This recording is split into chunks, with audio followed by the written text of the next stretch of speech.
Welcome to our vlog mga idol. So, for today's video guys, isasagutin natin yung katanungan ni Sir Joson kung paano ba daw tanggalin yung squib load. So, bago natin simulan mga idol is, gusto ko lang sagutin yung mga nagtatanong ng kung magkano yung mga price ng firearm na nakikita nyo sa vlog natin. So, hindi po tayo pwede magsabi ng price, bawal po yan sa Facebook, at hindi po tayo mga idol nagbibinta ng firearm. So, ang mga content lang natin mga idol is for educational purpose only. So wala po tayong binibinta dito sa ating Facebook, sa ating mga vlog na firearm. So yun lang. At kay Sir Joson, pasensya na sir, at ngayon lang natin sagot yung katanungan niyo po. Medyo busy lang tayo mga idol.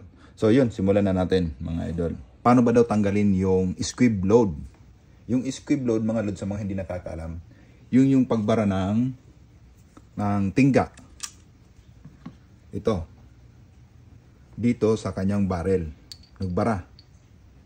Yan, nagbara. Hindi kasama yung shell Ito yung pagbara. So yung sa kanya siguro is bumara dito yung tingga na to or yung islag dito sa loob. So paano ba daw siya tanggalin? Barado. So napakadali lang yan mga idol. Kasi itong tingga na to hindi naman to ganun kasikip dito sa barrel natin mga idol. So ganito lang mga idol sa pagtanggal mga idol sa mga hindi nakakaalam. So lagyan lang natin ng dito, ganyan, para hindi naman siya ma-persa ito dito. At kuha ka ng steel na kakasya dyan, o ganito, pwede na ganito mga idol. At kay Sir Joson sa nagtatanong, ganyan mo lang idol pasok mo lang siya dyan. Yan, tapos pukpukin mo lang siya dahan-dahan. Hindi yan matigas idol, madali lang siya tanggalin.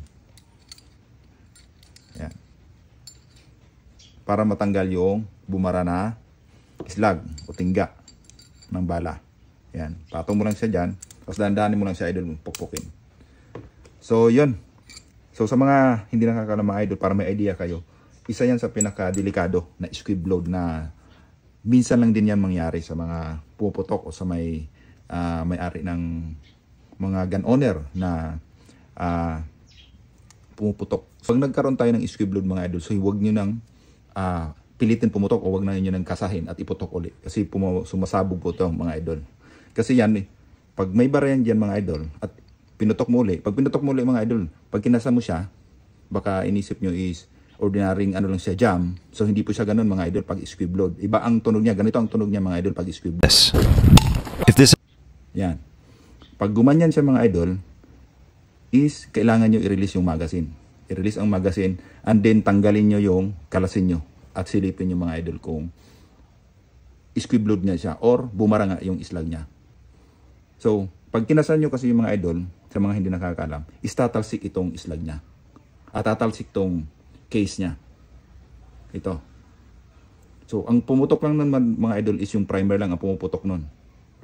So, hindi siya pumuputok yung pulbura dito sa loob. So, madalas nangyari ng ganun, mababa kunti yung laman na pulbura, so factory defect or malamang sa primer or iba pang dahilan kung bakit siya nag-squib load.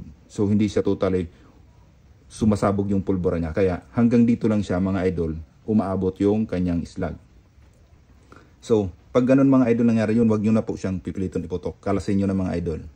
So yun lang sa mga hindi nakakaalam, napakadelikado po ng squib load mga idol. Yun lang.